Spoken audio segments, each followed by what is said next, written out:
En primer lugar, agradeceros a todos y a todas vuestra presencia aquí. La Fundación Renovables se creó hace algo más de 8 años con un objetivo claro, que era apostar por difundir una nueva cultura de la energía. Una nueva cultura de la energía que estaba más basada, como nosotros decíamos, en la ética que en el negocio, más basada en el futuro que en el pasado, o más basada en la acción que en la contemplación. Estos 8 años, más de 8 años, no han sido fáciles ni para nosotros ni para las renovables, porque cuando pensábamos y apostábamos por el progreso, nos encontramos con la moratoria. Cuando apostábamos por la seguridad jurídica y por la estabilidad, nos encontramos con la retroactividad y con campañas de desprestigio a las propias renovables desde la Administración, a pesar de que éramos componentes de la marca España. Afortunadamente, el sol siempre vuelve a salir y los avances tecnológicos y la exigencia y compromiso de la sociedad hacen que hoy día no haya nadie que no esté en su sano juicio que piense que las renovables no son el presente y el futuro de nuestra cobertura de necesidades energéticas.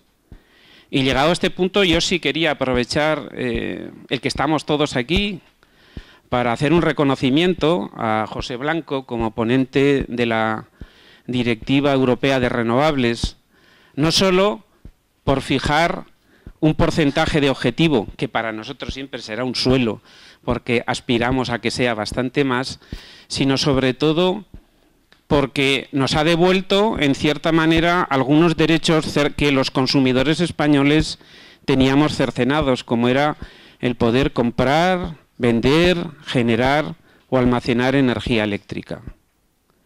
Somos conscientes que en este compromiso que hemos adquirido, muchas veces nuestro proceso endogámico del día a día necesita que lo abramos y que escuchemos otros posicionamientos, otras opiniones, otras experiencias. Esta es la experiencia y la iniciativa que queremos desarrollar aquí hoy. Contamos con 4 personalidades de primer nivel de distintos ámbitos que esperamos y que vamos a dialogar, pero vamos a hacer un diálogo sin guión, sin PowerPoint, y hablando en cierta manera de lo que es la transición energética, de lo que es el cambio climático y de lo que es la economía y las exigencias de la sociedad. Solo me queda agradeceros vuestra presencia aquí, agradecer al IDAE, por supuesto, porque nos ha cedido su casa para podernos reunir con todos vosotros. Qué oportuno, estaba agradeciendo al IDAE y Joan estaba al otro lado de la puerta diciendo, si no lo dice no entro. Vuelvo a repetir, agradecer al IDAE el que nos acoja en su seno y agradecer el apoyo de todos vosotros, los que ya sois socios protectores de la Fundación y los que no, yo os animo a que os hagáis, porque los socios protectores, los que formamos la Fundación, somos el sustento espiritual y material de lo que estamos haciendo. Entonces, a partir de ahora vamos a empezar. Básicamente yo voy a hacer preguntas a las 4 personas que están aquí, ellos contestarán a las preguntas y si alguno de los demás quiere hacer algún comentario sobre lo que se diga, estupendamente. Vais a poder preguntar todos. Ya veremos cómo, a lo mejor incluso por el camino. Pero la idea es que participemos un poco todos y que esto sea bastante dinámico, ¿no? Voy a beber un poco. Ramón, voy a empezar contigo. Generalmente, las tendencias humanas o las consecuencias de las mismas llegan muy tardíamente a la regulación. Lo vemos constantemente. En energía es una cosa cotidiana.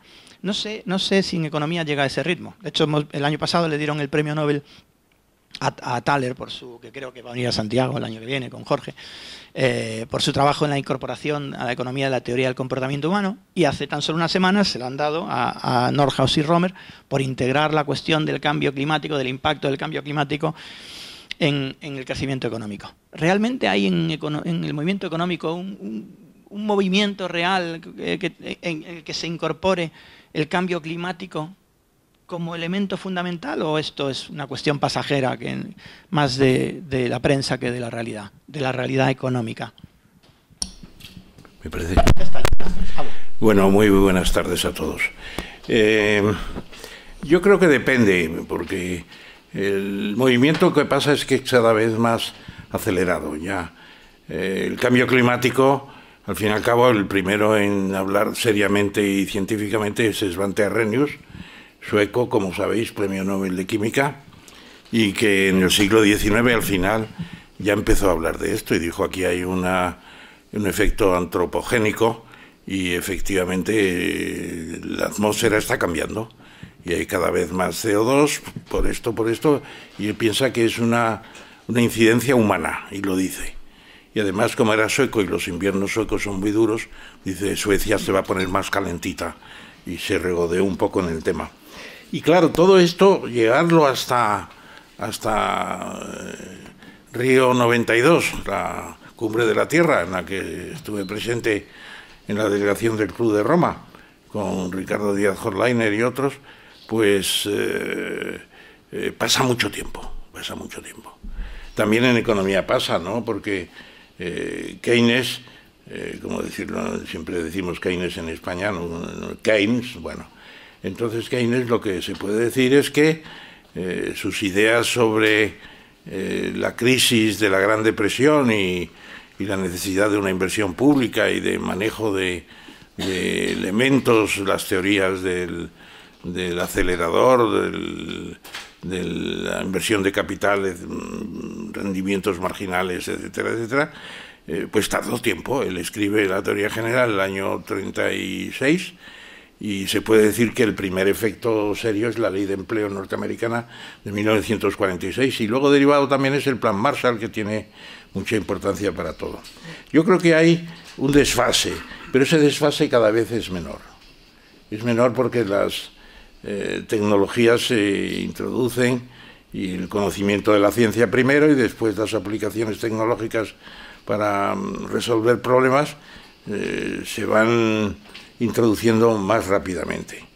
Yo creo que en el caso nuestro, que nos ocupa hoy, pues las mediciones, ya se sabe quién las hizo, las primeras mediciones en los volcanes de Hawái, ¿no? Las primeras mediciones serias de CO2, etcétera, pero ya la definición del CO2 y los demás gases de efecto invernadero pues han llegado posteriormente, y el IPCC que se ha citado pues es el referente principal. Y mucha gente habla de toneladas de CO2 y no sabe de lo que habla realmente. Y yo tampoco presumo de saberlo, pero traté de enterarme, igual que cuando tú me informaste sobre la energía solar. Y aprendí pues una cosa muy sencilla, que si el aire pesa 2 gramos por tonelada, por metro cúbico, pues el CO2 pesa un poco menos, y por eso sube. Claro, y entonces una tonelada son algo menos de 500 metros cúbicos, y eso es lo que se va incorporando a esa especie de gran cristal que tenemos en torno a la Tierra, que es lo que produce el calentamiento global. Bueno, pues yo creo que la ciencia va acelerándose. No sé si estamos ya en el 5º informe del IPCC, o por lo menos se está empezando a anunciar, ¿no? Ya hay noticias, hay que preguntarse si en Katowice va a haber ya una influencia del último informe en la COP24, porque es cuando realmente hay que meter prisas al Acuerdo de París de 2015 y meterle prisas, porque la cosa está muy deteriorándose rápidamente. Me quedo aquí por el momento. Me quedo con la copla de que vamos despacio. También la teoría económica va despacio.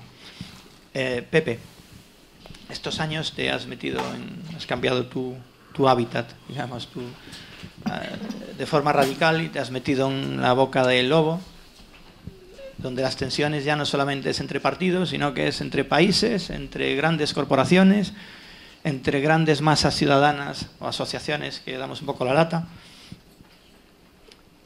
Incluso en esos países con sensibilidades diferentes y lo más importante, a los que les afecta curiosamente el cambio climático también de forma diferente.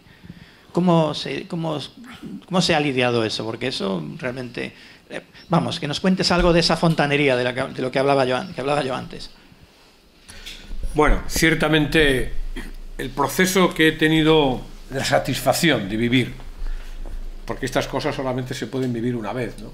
Pero la satisfacción de vivir un proceso en un momento tan importante como está siendo este, ¿no? Donde nos hemos marcado unos grandes objetivos, Ramón ahora hablaba de ellos, yo formaré parte de la delegación del Parlamento Europeo que va a ir a la cumbre a Katowice el próximo mes de diciembre.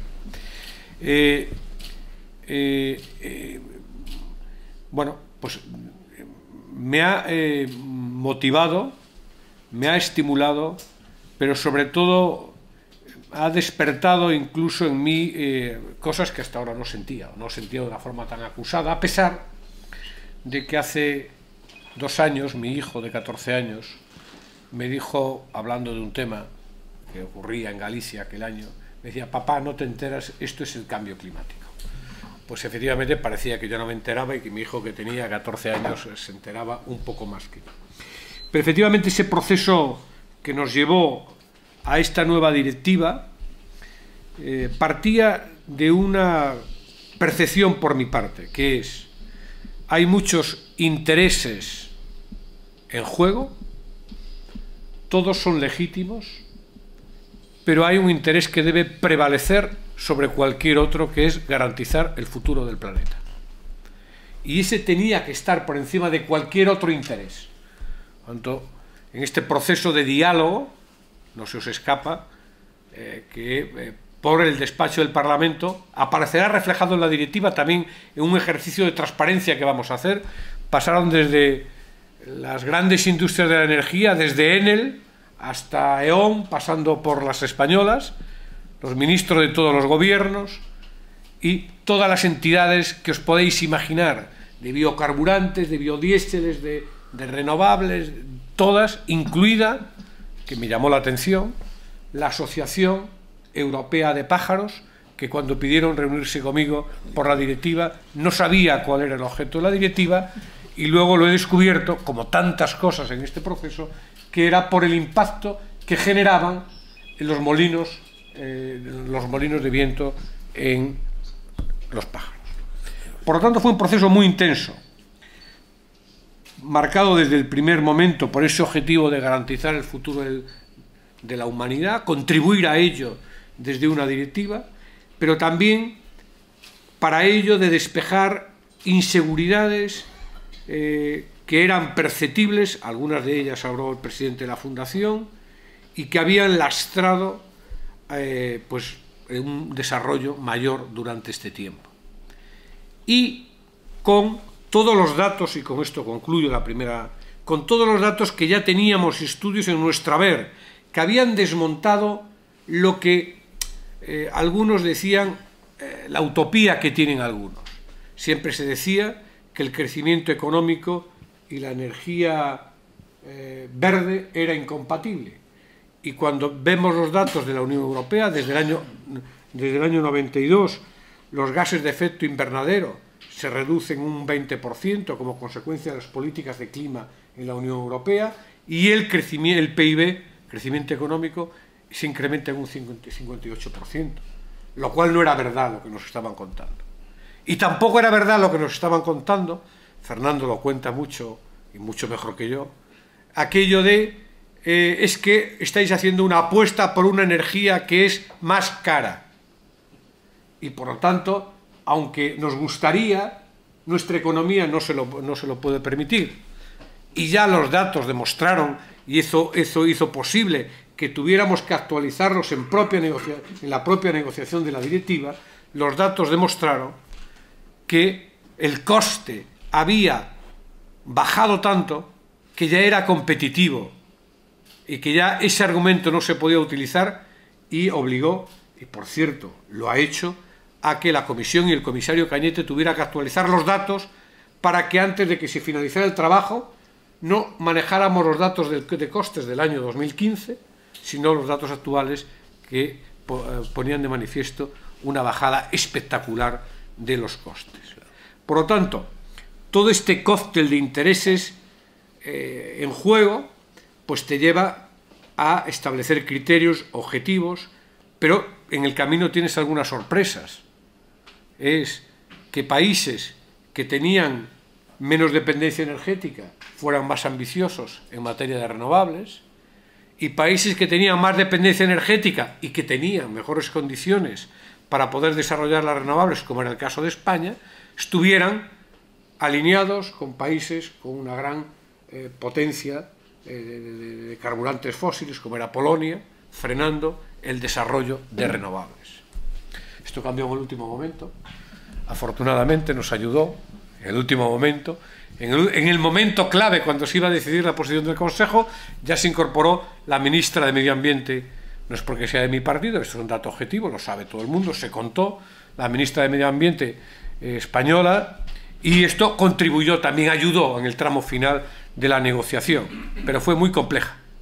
Y el resultado que a mí me parece importante, más allá de si podíamos ir un poco más allá. Yo también quería haber ido un poco más allá, Fernando, pero hemos ido tan allá como hemos podido. Por eso introdujimos una cláusula de que se puede revisar este objetivo solo al alza en el año 2023.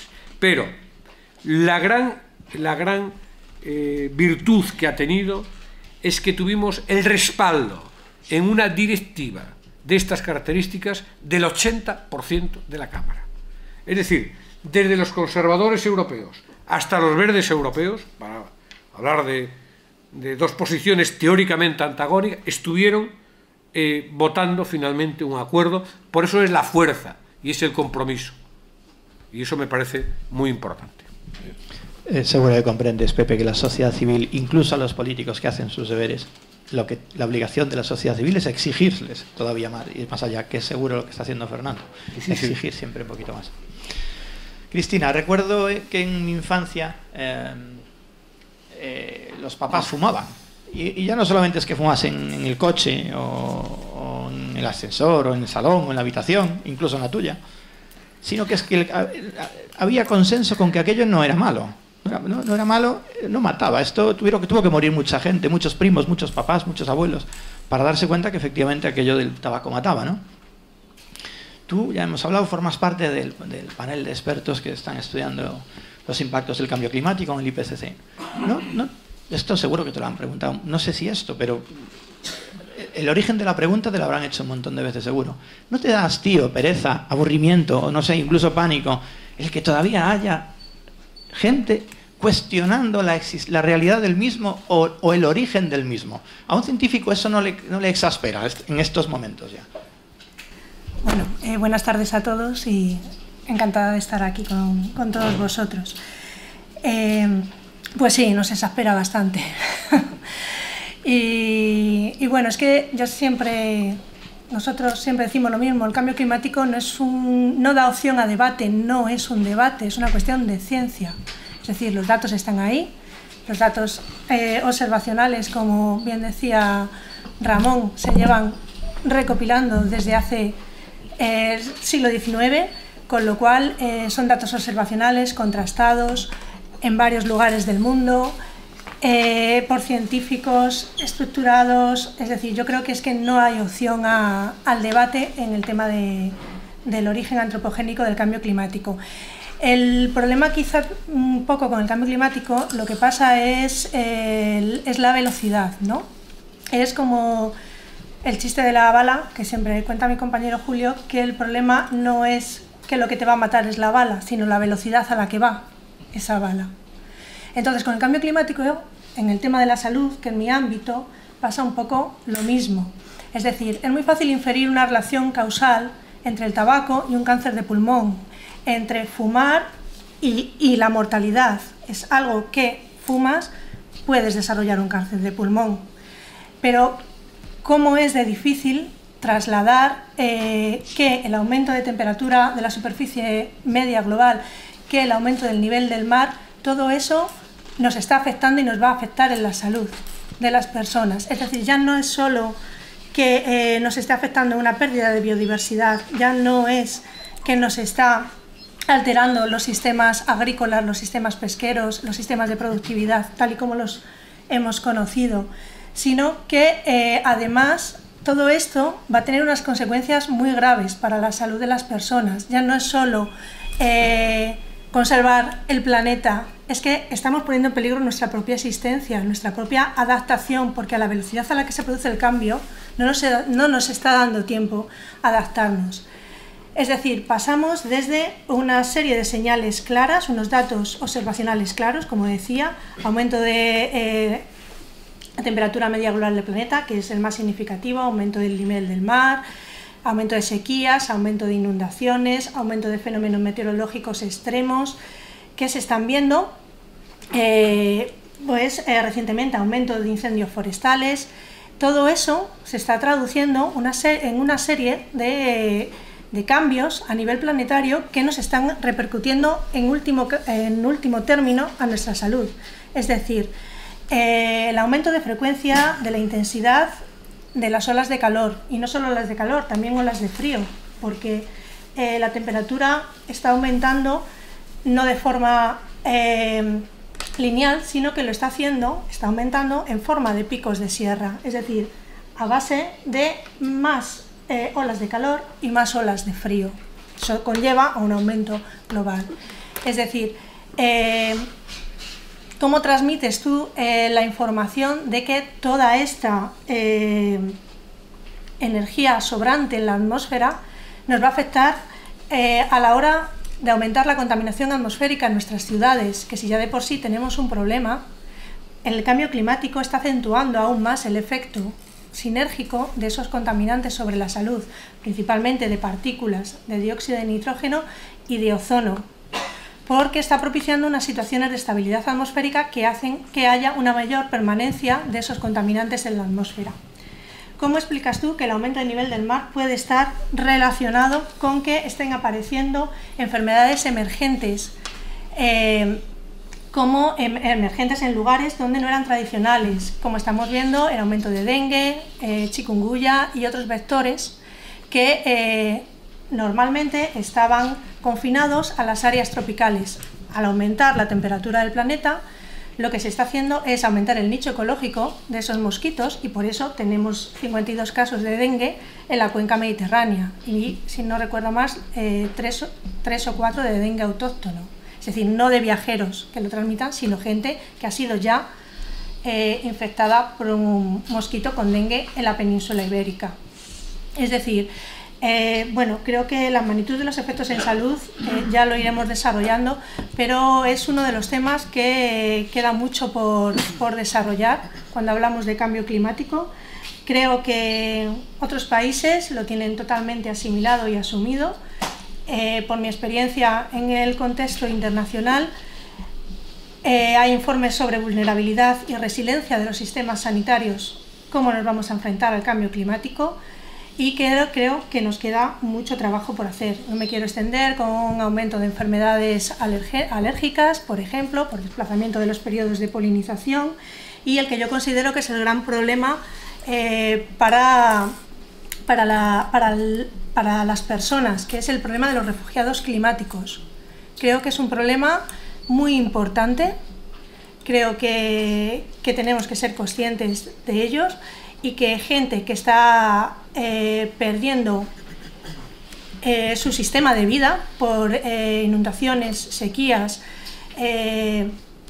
y toda la transformación que se está produciendo en el sistema productivo, esta gente, o bien porque también ha asociado el fenómeno de los meteorológicos extremos, es gente que se tiene que ir de sus hogares, y eso creo, gente que se va a ir a otros sitios donde ya también tenemos problemas, con lo cual eso va a generar una presión muy importante sobre el sistema sanitario y sobre el sistema social de nuestro país, en este caso, y de otros países, como estamos viendo hoy en día.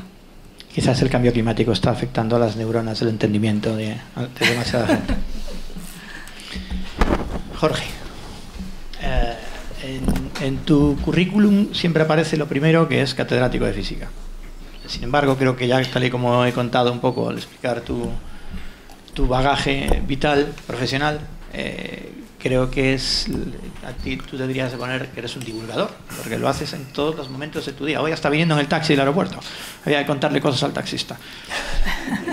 Cuando el mensaje es tan importante como el que estamos hablando, se me ocurren dos preguntas. Una primera, si eres consciente realmente de lo importante que es tu labor en ese sentido, porque claro, esto no parece baladí, pero no lo es. Y la segunda es que además que eres una persona bastante implicada en las redes sociales, ¿cómo llevas el tema de que te acribillen de forma tan mordaz, pues simplemente por explicar cuestiones pues como los que está contando Cristina, o cualquiera de vosotros podría decir algo parecido a esto, ¿no? Pero incluso muchas veces porque hasta se politiza la ciencia, parece que dependiendo del perfil político que tengas, tienes que tener una idea científica o no. Menudo tamaño disparate. ¿Cómo vives esta situación de tensión en tu vida divulgadora? Bueno, ante todo, buenas tardes, y quiero decir que para mí es todo un honor estar al lado de don Ramón, de una persona tan relevante como don José Blanco, y del lado de una panelista, ¿no? Porque esto del IPCC, siempre hablan del IPCC y hay personas, y bueno, es siempre un morbo conocer a una persona que está en ese panel tan importante, ¿no? Y bueno, la responsabilidad, la mía, pues casi nada. Lo que es realmente importante es que haya mucha gente que lo diga, ¿no? Y es que esto del cambio climático, para los que estamos aquí, puede ser muy obvio, pero en realidad, para la mayoría de la gente, no es tan obvio, a no ser que se lo digan. Y es que el cambio es suave, porque tampoco se nota tanto. Aquí decía don Ramón antes, que el primero que había pensado en esto de que podíamos cambiar el clima, ¿no?, con las emisiones de dióxido de carbono, era Arrhenius, el de los ácidos y de las bases. Fue el primer premio Nobel de Química, Arrhenius. Y fue también presidente del Comité Nobel. Y claro, como dijo usted, como vivía en Escandinavia, hacía frío, decía, bueno, pues eso es buena cosa. Y durante la primera mitad del siglo XX era buena cosa esto de quemar CO2 y llenar la atmósfera de partículas, porque íbamos a estar un poco más calentitos. Eso era bueno, en el paradigma imperante que era el de la Europa, ¿no?, de la Europa del Norte. Claro, en el año 57 aparece un tío en Norteamérica, un tipo llamado Roger Rebel, que es el primero que dice, oye, esto a lo mejor no es tan bueno. Porque empezó a ver que empezaba a cargarse la atmósfera en el año 57, imaginaos. Y dijo, a lo mejor esto se calienta de más y en el siglo XXI podría ser que Texas y California se convirtiesen en un desierto y podría ser que hasta se derritiese el Ártico. Este tipo, claro, clamando en el desierto, año 57. En el año 65, un informe del MIT también alertando de que podía ser un problema. Pero esto, claro, 4 gatos en 4 sitios. En realidad, cuando uno ve los primeros resultados de las primeras reuniones grandes, ¿no?, del IPCC, ves que la primera conclusión es que el cambio climático antropogénico existe. Y algunos dicen, pero oye, ¿hace falta reunirse con una comisión de gente tan importante como Cristina en un foro para decir eso? Pues sí.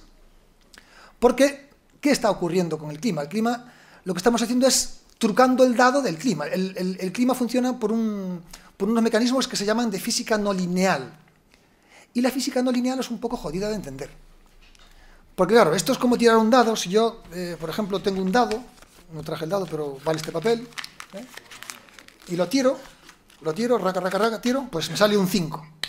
Vale, las posibilidades de que me salga un 5 es 1 entre 6. ¿Vale? Esto es un sexto de que me salga el dado. Si yo ahora tiro otra vez el dado, la posibilidad de que me vuelva a salir otra vez el 5 es un sexto por un sexto. Y si hago una tercera tirada del dado, para que me vuelva a salir un 5, la posibilidad es un sexto por un sexto por un sexto. Es 1 partido por 216. Eso es muy raro. Pues un evento climático extremo es como una tirada de dado 3 veces de un 5 seguidos, ¿no? Es una cosa un poco rara. ¿Qué ocurre si hacemos un pequeño truco en el dado? ¿Qué ocurre si hacemos que el 5 duplique su probabilidad de salida, ¿no? pues si hacemos que el dado duplique su probabilidad de salida, el hecho de tener 3 tiradas de dado en las cuales me salga un 5, pues la probabilidad, digamos que cambia en un factor 8, ¿eh? Porque cambia un factor 2 la primera tirada, cambia un factor 2 la segunda tirada, otro factor 2, eso es 8. Es decir, la posibilidad de tener una tirada de dado de 3 veces 5 ha aumentado un factor 8. Pues un efecto climático extremo, como he dicho, sería esa tirada de dado de 3 5, estaría aumentando su incidencia de una manera dramática, un factor 8, simplemente por hacer un pequeño truquito. Lo que ocurre es que, claro, eso tampoco es tan prevalente, porque, bueno, yo me fijo estos días en el telediario, aparece mi exalumno Martín Barreiro, que es el que da el tiempo en Televisión Española, y últimamente lo estoy viendo bastante en plató, ¿no? Con el presentador nuevo, que es Oriol Nolis, se ponen de pie, los dos tienen buena planta, y digo, ostras, este tío está otra vez aquí, lleva como 3 semanas seguidas saliendo el tío, hablando de cosas del clima, ¿no? Entonces, claro, la gente nota que, bueno, que hay cosas que están ocurriendo con el clima, pero tampoco lo nota demasiado, ¿no? Entonces, la gente oye, pero no lo ve, no es un riesgo que te ocurra de un día para otro, te ocurre de una década para otra, de 2 décadas para otras, y eso ya es una anomalía tremenda en un planeta que lleva 4.500 millones de años de vida, ¿no? Pero la gente no lo nota, entonces hay que decírselo bastante claramente. Lo que ocurre también es, claro, que estamos viviendo en un paradigma que vive del petróleo. Entonces el tinglao que está montado es tremendo. A mí hace tiempo un ingeniero en una reunión que tuvimos, yo era más jovencito, me decían, como inventes algo que cambie el modelo energético, ocúltalo porque te matan. Me decía el tío, ostras, pues sí, ¿no? Porque claro, hay poderes que se niegan a que eso ocurra. ¿Y qué ocurre en las redes sociales? Pues cuando uno habla en las redes sociales, como es el caso de Jota, o como es mi caso, te pueden dar bastante. Y es que las redes sociales están cambiando realmente la manera que tenemos de vivir. Porque, claro, si uno hace un acto en la Fundación Renovables, y hay un Twitter, que ya veo que hay alguien que está tuiteando, supongo que es aquella chica que está en la fila 2, escribiendo, estoy hablando de ella, no se entera, pero está escribiendo, hola, y alguien pone un tweet que sea malo, ese tweet tiene un eco muy grande, y es la opinión de una persona, y eso ocurre con las redes. En las redes además sucede algo muy curioso, el que inventó Twitter pensó en Twitter como un foro donde las ideas prosperasen, donde todo fuese muy happy, todo el mundo hablase, un lugar público. Pero ocurre que se produce el llamado efecto eco. Al que le gustan las napolitanas de chocolate, va a seguir a los amigos que toman napolitanas de chocolate. Al que le gusta, pues, cierta orientación política, va a seguir esa orientación política. Esto ya pasaba con la prensa, por supuesto. Pero esto se agudiza. ¿A dónde nos lleva esto? A que cada vez más existe una fragmentación de la opinión. Y de hecho hay artículos científicos que hablan de cómo la polarización política aumenta con el incremento del peso de las redes sociales. Una de mis líneas de trabajo es la sociofísica. Investigamos cómo se comporta la masa humana y, para sorpresa de muchos de los que estamos aquí, las masas humanas se rigen por unas ciertas leyes físicas. Incluso la política es predecible. Uno podría mostrar gráficas que demuestran cómo la dinámica de voto de una sociedad a lo largo de varias décadas y en diferentes países es prácticamente la misma. Este es un trabajo muy curioso. Pero, curiosamente, en la globalización, que uno piensa que debería homogeneizarnos a todos, pues no, precisamente como las redes permiten que esto se agrupe uno con otro, estamos viendo en algunos trabajos que estamos haciendo, cómo eso lleva, curiosamente, a una parcelación de la sociedad y a un encontronazo de unas fracciones con las otras. Por lo tanto, esto está cambiando la manera en la cual se está haciendo la política. Y yo, como observador externo, supongo que aquí hay gente mucho más metida en el tema que yo, ve que esa polarización aumenta. Por lo tanto, uno cuando ve que en las redes sociales le atizan, pues tiene que decir, nada es tan terrible. Hay un libro muy famoso de un gran psicólogo cognitivo, se llama Rafael Santandreu, yo ese libro lo tengo de cabecera, de vez en cuando le echo una mano.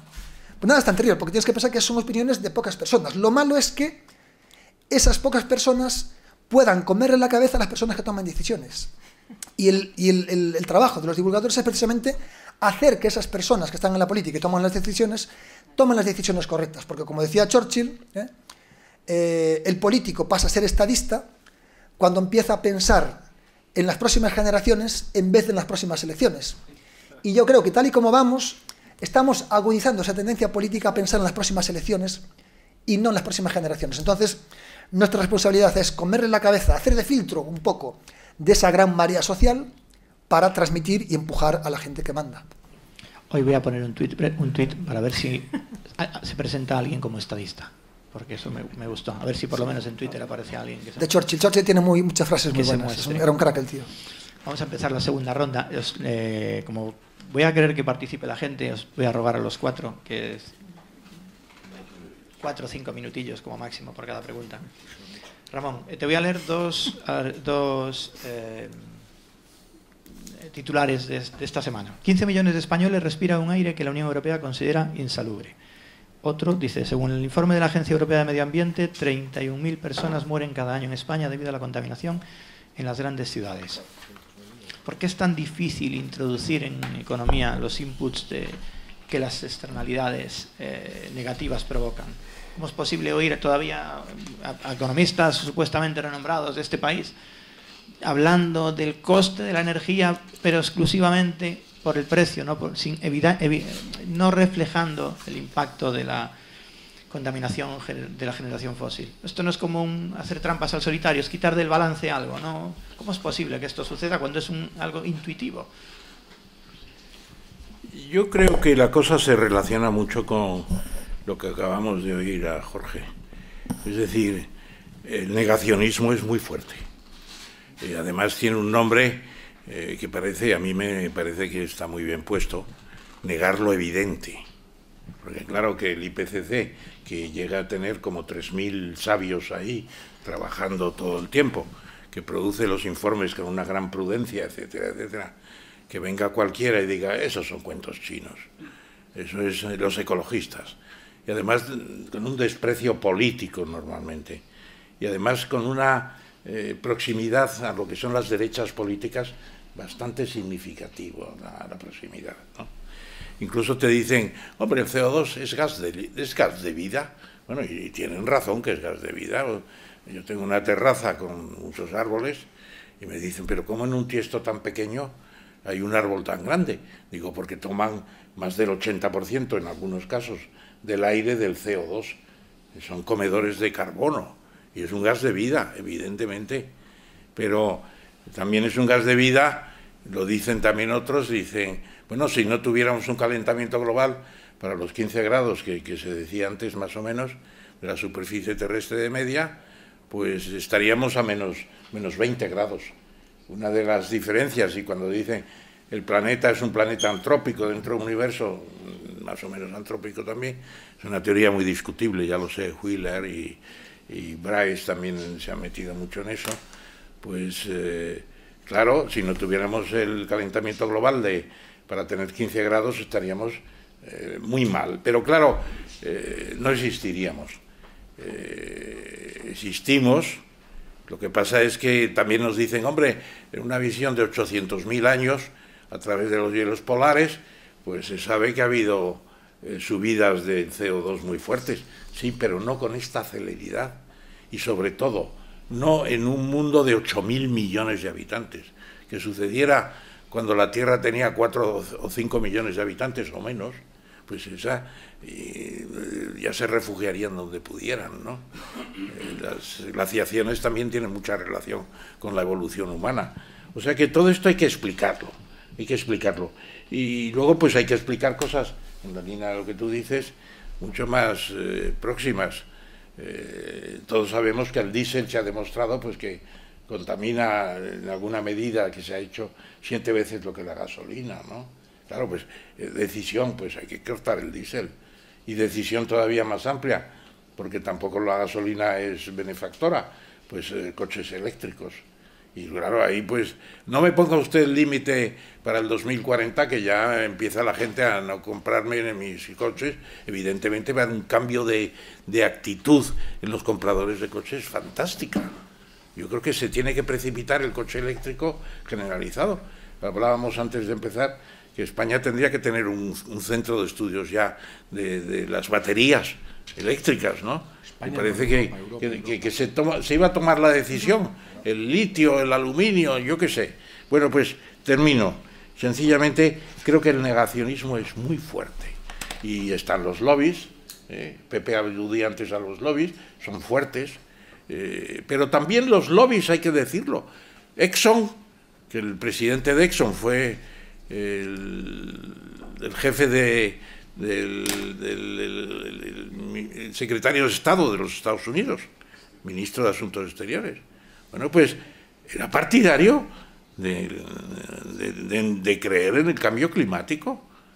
Y cuando Trump rompió su presencia todavía no legalmente, todavía le quedan hasta el año 20, tienen que estar ahí negociando lo que sea, pues dijo, bueno, es que Exxon es ecologista ya, y está empezando, y Técnicas Reunidas, ¿qué está haciendo?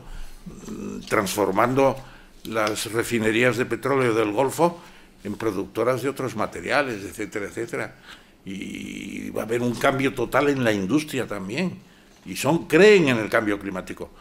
Vamos, Arabia Saudí está estudiando la energía eléctrica fotovoltaica, la eólica, pues más convencidos que los saudíes, pues que venga Dios y lo vea, se podría decir. Mi maestro en estructura económica, que no salga de estas cuatro paredes, es negacionista, Juan Velarde. Y le explico esto, ¿no? Dice, ni hablar, ni hablar. Estos son suposiciones. Claro, porque no conoce el IPCC, ni conoce las negociaciones para el Acuerdo de París de 2015, etcétera. Hay mucho negacionista. Desde luego requiere un tratamiento físico, de física aplicada, educativo. Educativo, el entender que Exxon se convierta en un ecologista. Pero desde luego requeriría un estudio muy detallado, efectivamente. Pepe, siguiendo más o menos en la línea de lo que está diciendo Ramón, pero en el ámbito más político, ya no económico. A ver, mójate. ¿Puede realmente un gobierno internalizar los costes ambientales y sanitarios y no perder competitividad? Ahora te has reunido con un montón de gobernantes. Además es una diferencia, es diferente reunirte como un par a reunirte como ponente de una directiva. ¿Has podido ver en otros entornos europeos algún movimiento, alguna actuación legislativa que te haya llamado la atención para repatriarla a este país que durante unos cuantos años hemos sido un erial en tema de energía y de eficiencia? Bueno, yo creo que cada día hay una mayor conciencia, ¿no? Y es indudable, ¿no? Que a veces no ponemos tampoco en valor lo que hacemos. Y yo me vas a permitir que ponga un momento en valor también lo que hacemos, ¿no? Es decir, París ha sido un acontecimiento de una enorme importancia. Por vez primera se fue capaz de alcanzar un acuerdo muy importante ante un desafío que tiene la humanidad, que es luchar contra el cambio climático, que se convierte a partir de París ya en una opción, no en una opción, en una obligación. Y esto en sí mismo es muy relevante, ¿no? Y es muy relevante también lo que se está construyendo en la Unión Europea. Es verdad que a diferentes ritmos y a diferentes velocidades, como es todo el proceso de construcción europea, pero que tiene que ver con todo lo que fuimos capaces de implosionar en esta legislatura. La economía circular, tiene que ver con lo que estamos hablando, el tema de las emisiones de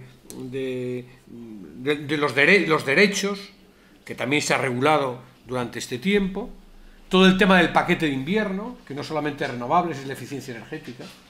La economía más barata es y más renovable es aquella que no se consume, la eficiencia energética, renovables, mercado eléctrico, que estamos ahora con ello, etcétera, etcétera, etcétera. Y también el paquete de la reducción obligatoria que se introduce en los vehículos a partir del próximo tiempo.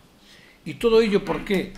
Porque efectivamente hay datos, lo decía ella muy bien, muy pedagógicamente. Hay 400.000 personas que mueren en Europa cada año como consecuencia de las emisiones. 400.000, ¿eh? Me decía el otro día la alcaldesa de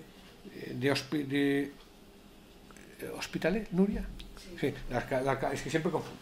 La alcaldesa de Hospitalet me decía el otro día que tienen estudiado en el área de Barcelona la cantidad de personas que mueren al día, que mueren como consecuencia del aire que respiran. Y claro, esto como nos sale en los telediarios, no son los accidentes de tráfico, pero al final tiene mucho más impacto, muchísimo más impacto que los accidentes de tráfico. Por lo tanto, esto está ahí, por lo tanto, se empieza a asumir. Por lo tanto, las externalidades, claro que se tienen que tener presentes. Pero hay una cuestión, mirad, es que ya lo del carbón no es competitivo. Es que cuando se está hablando de competitividad, pues claro, pues es que las decisiones, además de que hay que tomarlas, pero ya caen por sí solas. Tiene una lógica económica que estemos importando el carbón para contaminar aquí cuando somos capaces, porque claro, ahora ya no hay mineros, claro, Fernando creo que me dijo un día, me dio los datos, no sé si Fernando, alguno con los que me he reunido tanto y de los que tanto he aprendido, porque yo sí que hice un máster durante este año y medio sobre energías renovables. El trabajo final de carrera se aprobó el otro día en el Parlamento Europeo. No, me decía, me perdí el hilo. No, sí, el empleo que generaba. Yo discutía con el presidente de Asturias. Que, bueno, ahí cada uno, es verdad que hay que hacer una transición justa, hay que darle salidas a las zonas. Eso también está, hay fondos para ello, se crearon fondos para ello. Pero hoy hay más empleo en renovables. Hoy, a pesar de la reducción que hubo por la moratoria, por todas estas cosas que ya hemos hablado tanto, hay más empleo, se genera más empleo en renovables en Asturias que en carbón.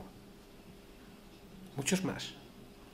Por lo tanto, las cosas están cambiando y tienen que cambiar mucho más, pero también desde el punto de vista de la competitividad, desde el punto de vista de la eficiencia económica, no solamente desde el punto de vista de la salud, del aire que respiramos, del futuro del planeta. También ya hay otros vectores que están en juego, que han quedado desfasados. Y siento que tú, ¿cómo se llama? Tu profesor, tu maestro, Juan Velarde, pues no sea capaz de asimilar...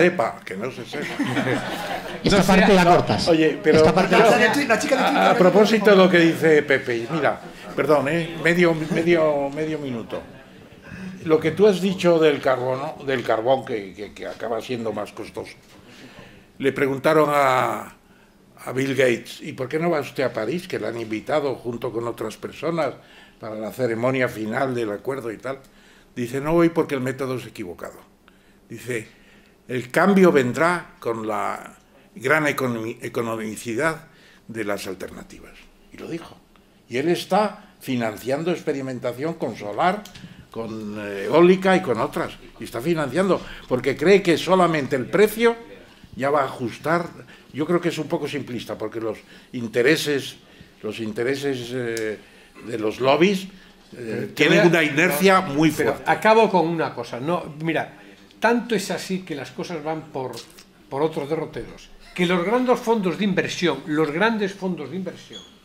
ya están diciendo que no van a invertir en aquellas empresas, en aquellos donde el peso de la energía fósil, no, que van a apostar por la economía verde. Los grandes fondos de inversión, las entidades financieras, con lo cual el mundo ya ha girado precisamente porque los costes... Claro.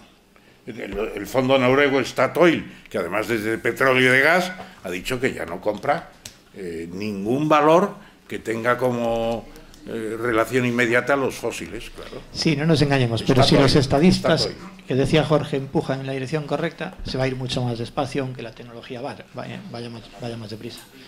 De hecho, voy a meter el dedo un poquito en el tema político, Cristina, te va a tocar mojarte, porque me consta que, claro, tenemos el borrador de la Ley de Cambio Climático en España muy reciente, y me consta que dentro del ámbito en el que tú te mueves, de la valoración del impacto en salud del cambio climático, realmente hay gente que se queja de que hay poca presencia de eso en ese borrador. Eso me trae a preguntarte, pues más o menos enlazado con lo que acaba de decir Pepe, porque Pepe nos cuenta que efectivamente ahí se están haciendo muchas cosas. ¿Os hacen caso, de verdad? ¿Os sentís escuchados? Bueno, pues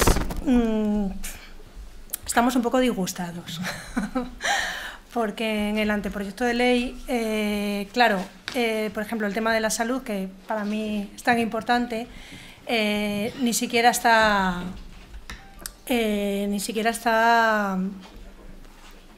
relatado, ¿no? No hay ningún tipo de referencia a él. Entonces, yo creo que es un problema también de que no sabemos trabajar transversalmente muchas veces.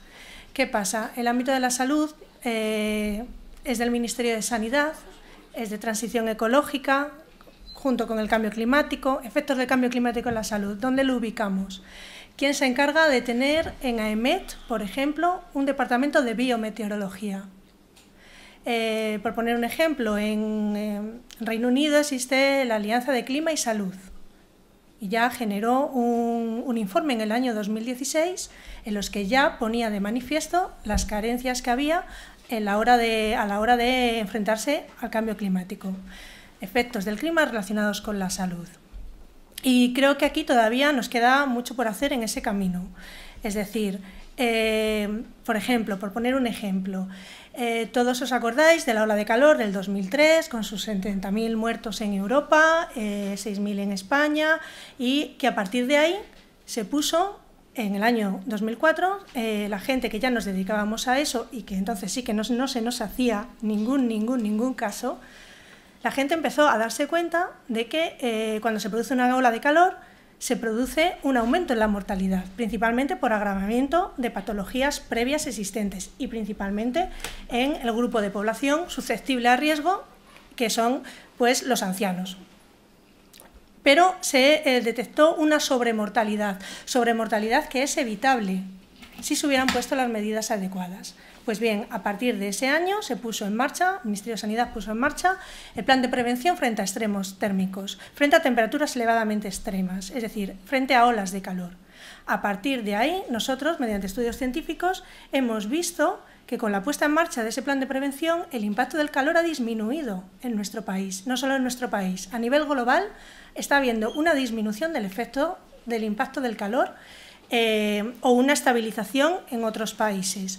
Pero tuvo que suceder ese evento extraordinario, en el que dimitió un ministro de Salud francés, etcétera, etcétera, y que se veían imágenes por la tele, que la gente se acumulaba pues en los sanatorios y demás, porque hubo un exceso de sobremortalidad brutal, provocado por una ola de calor muy intensa en frecuencia y en intensidad. ¿Qué pasa? Que se puso en marcha el plan de prevención y se ha constatado científicamente que ha habido una disminución del riesgo del calor. Sin embargo, ahora estamos tratando de, por ejemplo, no hay plan de prevención contra olas de frío. Es otro aspecto que se debería de tener en cuenta. El tema de la pobreza energética, que tanto hablamos hoy en día. Es decir, son factores claves a la hora de introducir salud en el anteproyecto de ley. Es decir, cuando se hacen las cosas y se hacen con rigurosidad y bien, se ve una respuesta. Es decir, me da igual que sea el ámbito de salud pública, me da igual que sea en transición ecológica, me da igual que sea desde AEMET. Por ejemplo, las alertas meteorológicas que nos dan, como comentábamos en la televisión, son alertas meteorológicas, porque es tradicionalmente el hombre del tiempo el que da las alertas meteorológicas. Nosotros estamos trabajando con AEMET para que esas alertas, además de ser la alerta meteorológica, sea una alerta en salud. Es decir, poder dar, además, divulgar a través de ese telediario, de ese espacio, concienciar a la gente de estos efectos en salud, de temperaturas extremas, contaminación, etc. Me ha quedado algo por ahí que quería hablar de contaminación. El problema de la contaminación realmente no es lo que se recoge en todos los titulares, que es, digamos, el pico de la pirámide. Siempre se habla de la mortalidad, ¿no? De la mortalidad, tantos muertos por exposición, tal. El problema real de la contaminación atmosférica está debajo de ese pico, es la morbilidad que genera la contaminación atmosférica.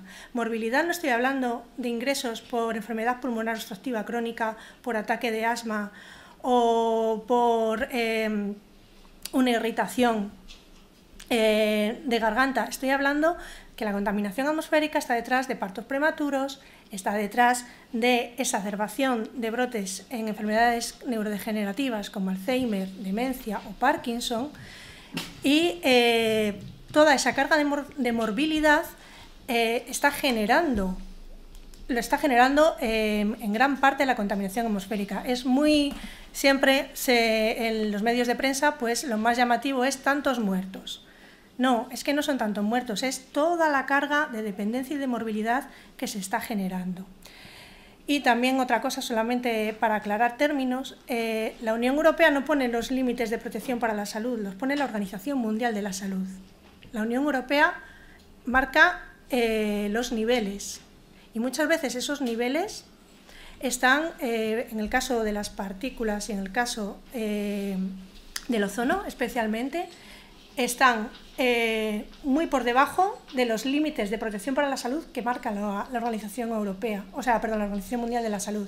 Es decir, el umbral a partir del cual se empiezan a recoger efectos en salud. Por tanto, si nos asustan las cantidades a las que estamos expuestos con los límites de la Unión Europea, si decimos las exposiciones con los límites de la Organización Mundial de la Salud, pues ya se incrementa el rango en gran proporción. Realmente. Una cosa, porque me parece a mí que es importante. Estamos un poco disgustados porque hay algunas cosas que no se contemplan en el borrador de la ley, pero debemos estar muy satisfechos porque el gobierno en 150 días fue capaz de poner una ley sobre el cambio climático para abrir este debate encima de la mesa. Totalmente de acuerdo. Lo digo porque a veces parece que... Sí, yo estoy muy contenta. Bueno, pero yo ahí también diría una cosa. Yo estuve hace como 3 o 4 semanas escuchando a Teresa Rivera, la ministra, y le pregunté qué pasaba con la ley, dice, para Navidad. Bueno, para Navidad, el avance que hemos tenido estos días, y supongo que algo más, el anteproyecto que el Gobierno apruebe y que vaya a las Cortes, pero no vamos a tener la ley ni en Navidad, ni en febrero, ni en marzo seguramente. Hay mucho trabajo pendiente todavía.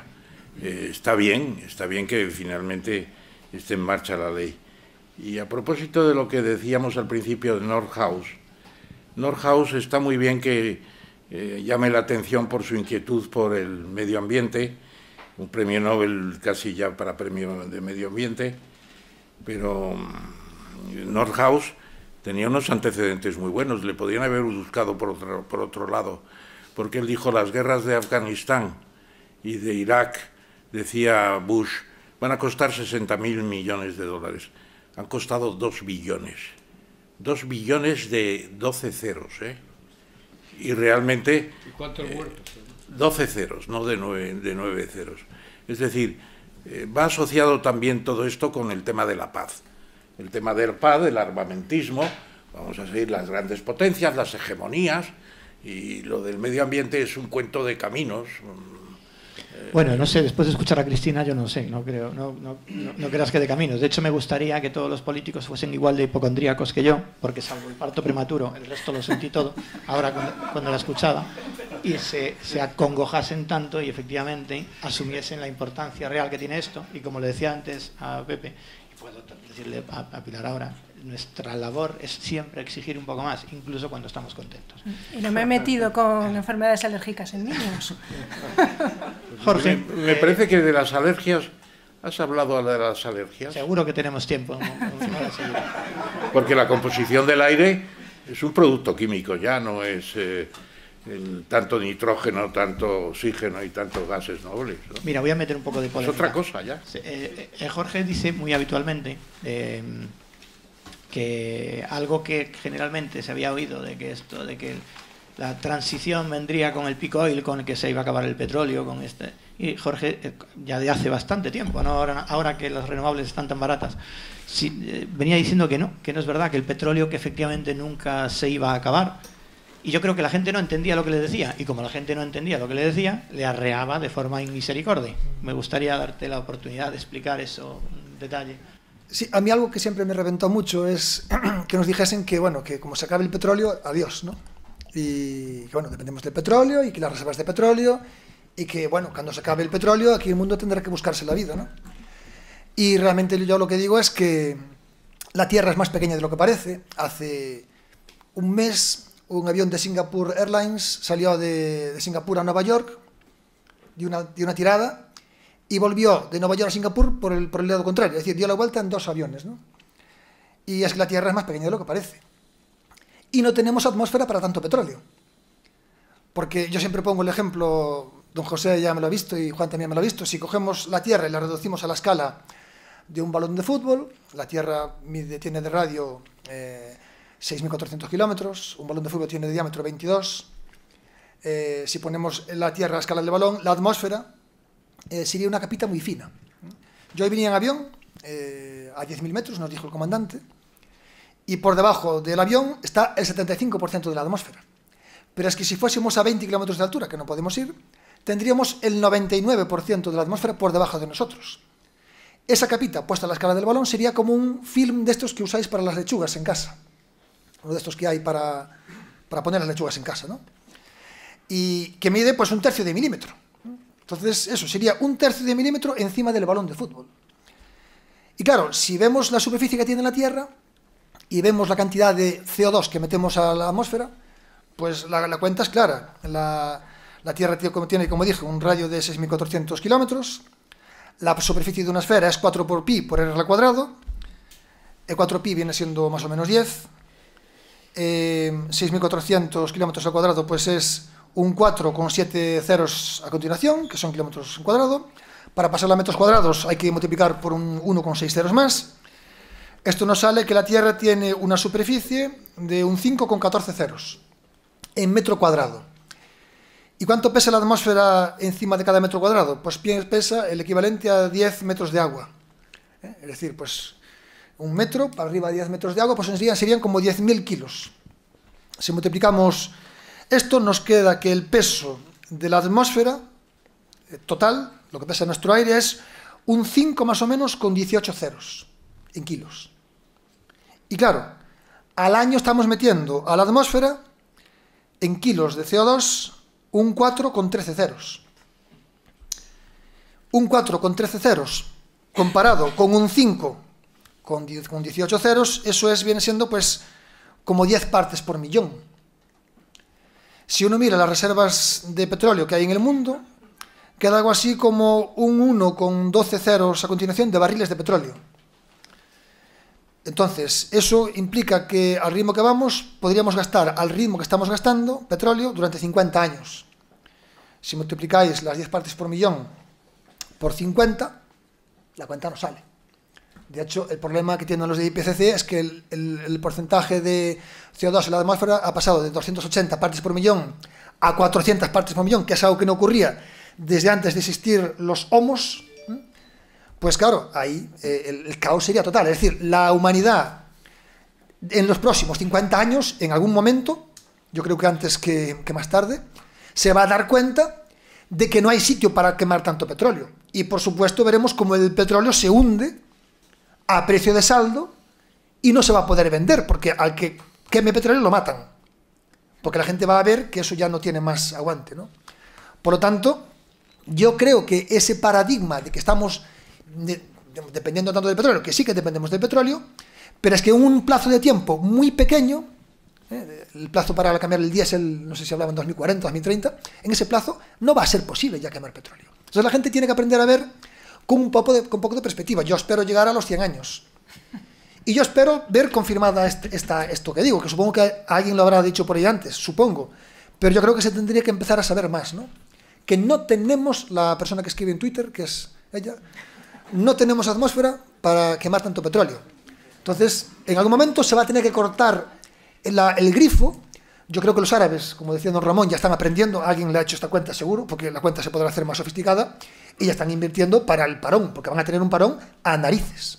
A mí en concreto me faltan 52 años, a ti creo que 48. Sí. Entonces, si quieres, os convoco. Me faltan 50. La Fundación Renovables, el presidente vendrá con el tacatá, pero os convoca aquí dentro de 48 años para poder decidir sobre esto. Ramón, ¿tú estás seguro?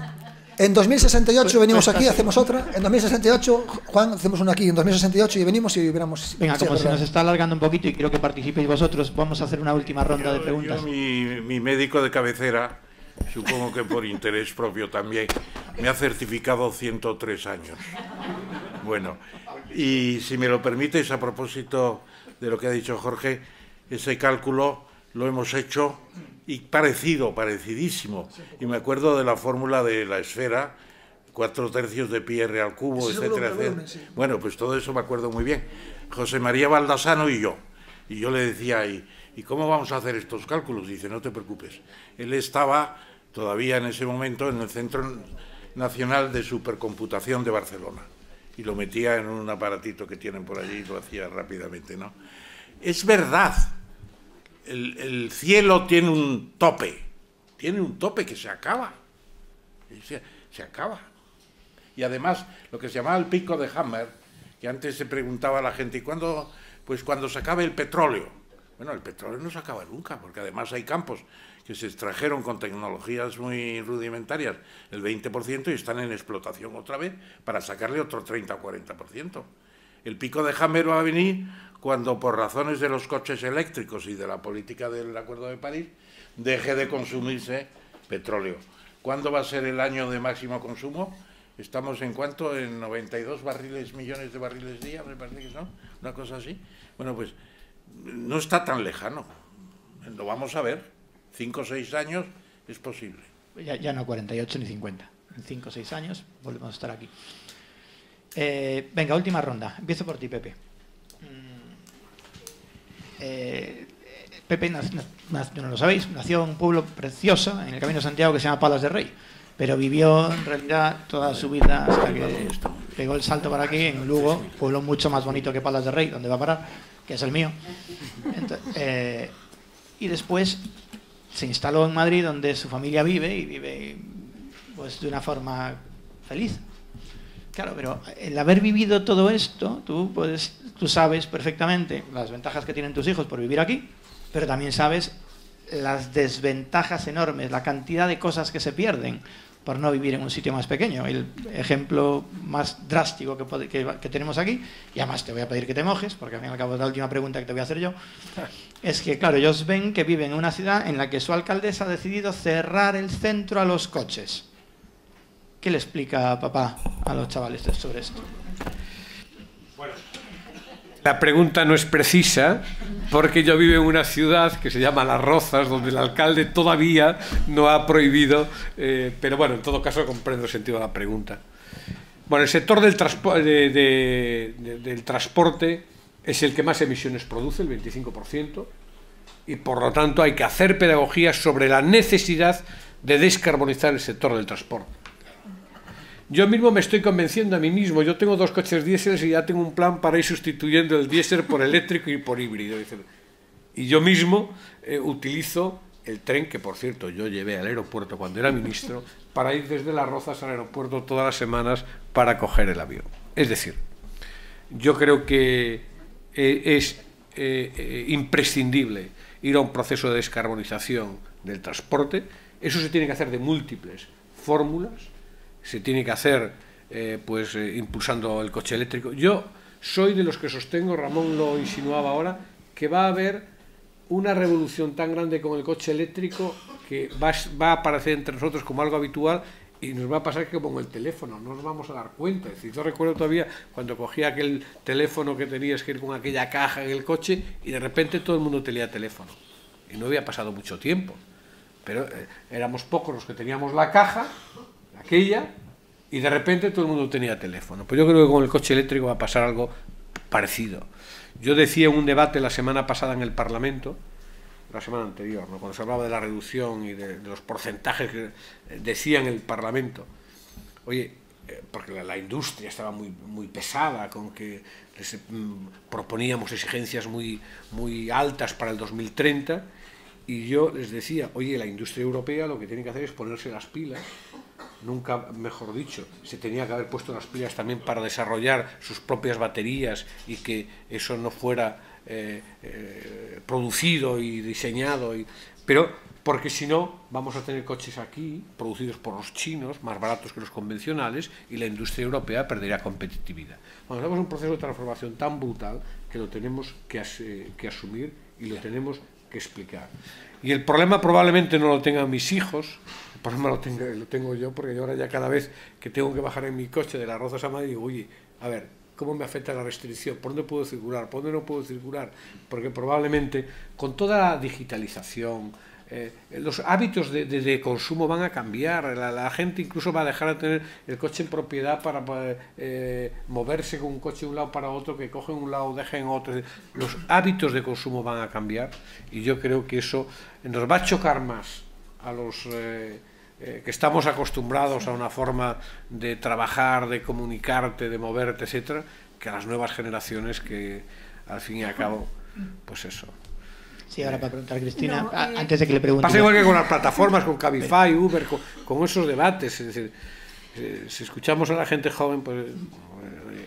pero papá, ¿cómo os oponéis a esto de Cabify, de Uber? Pero si yo la única aplicación que tengo en el teléfono es Cabify y Uber, no se me ocurre. Quiero decir, que al final estamos en un proceso de una transformación tan rápida que yo creo que efectivamente, Fernando, los objetivos que hemos marcado se van a quedar cortos. Va a ser el suelo. Cristina. No, solamente por completar un poco lo que ha dicho Pepe. Yo creo que también el problema del cambio climático es un problema, por supuesto, del mundo desarrollado, ¿no? No nos olvidemos que lo hemos creado los países, entre comillas, desarrollados, y los peores efectos se los van a llevar los menos desarrollados. Por otra parte, hace poco salió en las noticias, no tuvo una gran repercusión o no tanta como la que yo pensaba, que la capa de ozono, el problema de la capa de ozono estratosférico se estaba solucionando. Es decir, ¿os acordáis? En el año 2002 teníamos un problema gravísimo con la capa de ozono porque la estábamos destruyendo con los clorofluorocarbonados, etc. ¿Qué pasó? La industria se puso a trabajar para sustituir ese fluorocarbonado, ¿no? Ese compuesto en los sprays.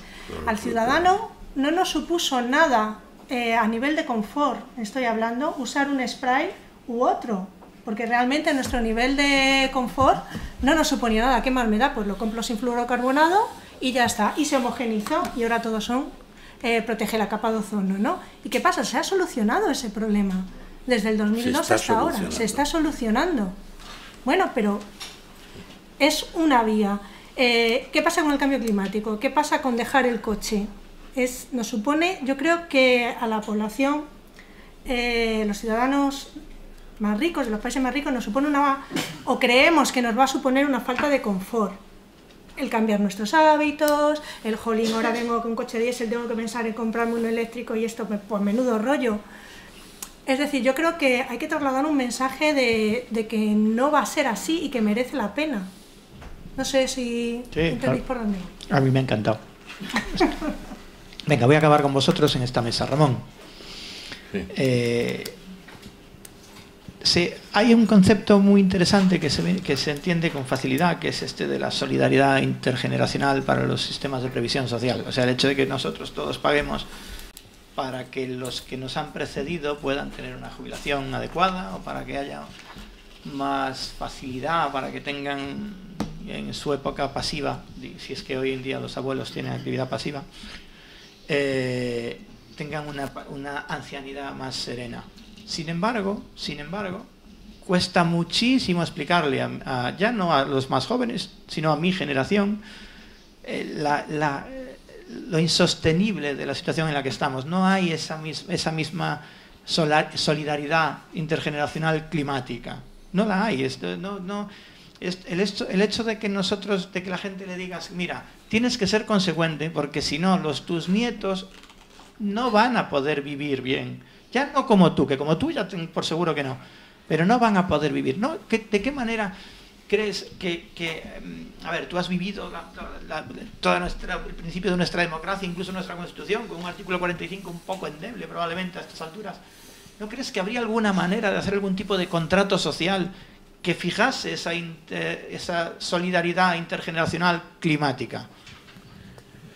A mí es un tema que, como es lógico, me ha inquietado y algo hemos podido discernir. Son también situaciones que entiende mucha gente, no hay ningún invento del Mediterráneo. La verdad es que es un problema ético, evidentemente. Y hay dos clases de ética. La ética sincrónica, en el mismo tiempo en que vivimos, con los coetáneos, y la idea de ayudar al desarrollo de los menos avanzados, porque incluso es un buen negocio que hay que explicarlo a la gente rica. En vez de tener 4.000 millones de pobres todavía, pues podríamos tener un gran negocio si no fueran tan pobres, gracias a una ayuda internacional organizada de otra forma. Y luego está la ética diacrónica a través del tiempo, que es con las generaciones venideras. Vamos a dejar un planeta en mejores o iguales condiciones, por lo menos a las generaciones venideras. ¿Es posible? Pues claro, con políticas como las que se están enfocando actualmente y fundamentalmente el Acuerdo de París. Incluso el Papa se ha dado cuenta de eso, el alabado seas, lo dice muy claramente cuando estudia el agua, cuando estudia... Y habla de ecologización integral del Papa. O sea que, y está hablando en términos de Haeckel, que es el inventor del neologismo ecología, oikos logos, el estudio de la casa grande de la naturaleza. Bueno, pues está hablando en esos términos, y Haeckel era un darwinista ateo, pero yo creo que el que ayudó al Papa a hacer la encíclica, pues no le dijo nunca que... No se menciona a Haeckel, a pesar de la ecologización integral, ¿no? Bueno, pues vamos a eso, que va a costar mucho, porque también hay negacionistas en todas partes, ¿no? Que va a costar mucho, pero esa es la situación. Hubo un ecologista francés, un ecólogo que no sé si conocéis, Philippe Saint-Marc, publicó en los años 70 un libro titulado La socialización de la naturaleza a la felicidad. Y decía que hay que socializar la naturaleza no para poner empresas públicas al frente de sino para convertirla en el bien máximo. Evidentemente la naturaleza es el bien máximo. Decirlo en el año 70 tenía mucho mérito, ahora ya se puede decir por cualquiera, incluso los cantautores, etcétera, etcétera. Pero yo creo que esa ética ecológica sincrónica y diacrónica es fundamental. Y el cristianismo actual, pues yo creo que lo está adoptando en una cierta medida. Interesante. Voy a concluir con un tema polémico, ya que es la última pregunta, así crea un poco de chicha para después para vosotros. Hay algo que no he contado antes de Jorge Mira. Una medida muy adecuada, muy interesante por parte del actual gobierno fue crear un comité de sabios en el cual están analizando el posible cambio de uso horario. Y uno de ellos es este señor. Y digo que me alegro, porque va a crear polémica seguro, porque hace poco, en varias ocasiones, le he escuchado hablar que era una irresponsabilidad lo que había dicho Juncker. De hecho, hablaba de la homeopatía del uso horario, de dar a una medicina la regulación horaria que no sirve para nada.